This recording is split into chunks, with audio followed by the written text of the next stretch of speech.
तुम्ही मोदीजींकडे बघूनच मतदान केलं ना भाजपला.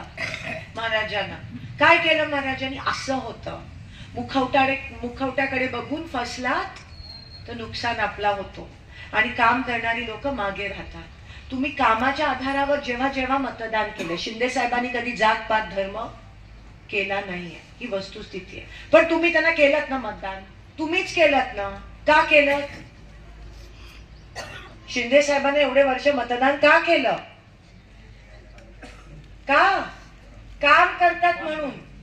मग बाकीच्यांना जात पात बघून जर मतदान केलं, उदाहरण, त्यांनी काम केलं नाही केलं. म्हणून काम महत्वाचं आहे लोकशाहीमध्ये.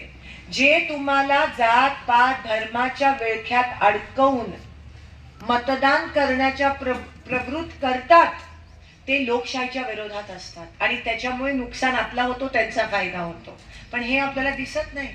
ही आपल्या बरोबर खेळी खेळली आहे ह्या लोकांनी आणि आता पण तसंच करतायत ते.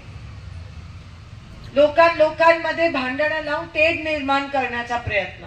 त्यांची लोक घुसवतात आंदोलकांमध्ये आणि तेढ निर्माण समाजात कारण का त्यांच्याकडे दुसरं काही नाही. आता त्यांना कळलंय की 400 पार नाही, तडीपार होणार आहे त्यांचं.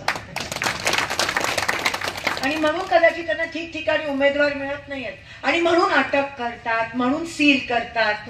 स्ट्रेट फाईट लढा ना, लोकशाही पद्धतीमध्ये इलेक्शन लढा ना.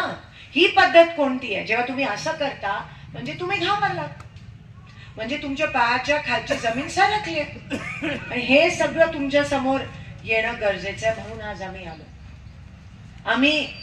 माझं पिंड काम करण्याचा. माझ्या मतदारसंघात मला 3दा निवडून आणलं.